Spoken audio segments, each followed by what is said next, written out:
ស្ដាយក្រោយពេលដែលគ្មានអូននៅក្បែរពេលដែលមានស្នេហ៍មិនចេះថ្នមថែរូបអូនដល់ពេលគ្មានស្ងួនទើបបងដឹងខ្លួនដូចគ្មានបេះដូងរស់ខ្វល់អ្វីម្យ៉ាងក្នុងជីវិតពេលបងឃើញគេថ្នាក់ថ្នមនេះមេទើបយល់ចង់ក្បែរនេះមុំលំអារម្មណ៍ខ្លោចផ្សាតែបងដឹងថាពេលនេះជីវ៉ា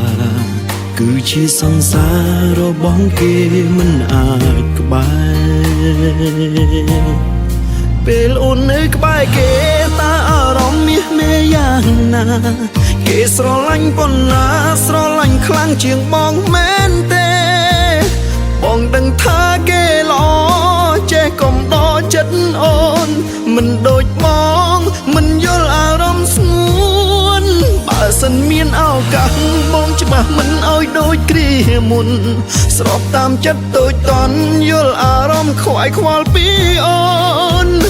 ដឹងថាពេលនេះបងកំពុងនឹកអូននឹកបេះដូងចង់បានអូនមកវិញនៅស្រឡាញ់អូន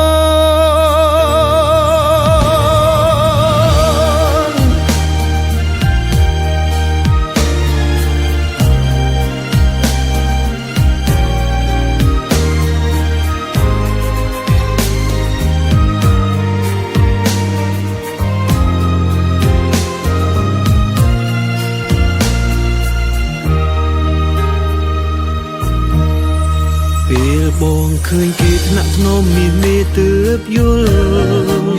ចង់ក្បែរនេះមុំងំអារម្មណ៍ខ្លោចផ្សាតែបងដឹងថាពេលនេះជីវ៉ាគឺជាសង្សាររបស់គេមិនអាចក្បែរពេលអូននៅក្បែរគេតើអារម្មណ៍មាសមេយ៉ាងណាគេស្រឡាញ់ប៉ុណ្ណាស្រឡាញ់ខ្លាំងជាងបងមែនទេបងដឹងថាគេល្អចេះកុំដកចិត្តអូនមិនដូចបងមិនយល់អារម្មណ៍ស្ងួនបើសិនមានឱកាសបងច្បាស់មិនអោយដូចគ្រាមុនស្របតាមចិត្តតូចតន់យល់អារម្មណ៍ខ្វាយខ្វល់ពីអូនដឹងថាពេលនេះបងកំពុងនឹកអូននឹកបេះដូងចង់បានអូនមកវិញនៅស្រឡាញ់អូនពេលអូននៅក្បែរគេតើអារម្មណ៍នេះមានយ៉ាងណាគេស្រឡាញ់ប៉ុណ្ណាស្រឡាញ់ខ្លាំងជាងបងមែនទេបងដឹងថាគេល្អចេះកុំដកចិត្តអូនមិនដូចបងមិនយល់អារម្មណ៍ស្ងួនបើសិនមានឱកាសបងច្បាស់មិនអោយដូចគ្រាមុនស្របតាមចិនតូចតន់យល់អារម្មណ៍ខ្វាយខ្វល់ពីអូនដឹងថាពេលនេះបងកំពុងនឹកអូននឹកបេះដូងចង់បានអូនមកវិញ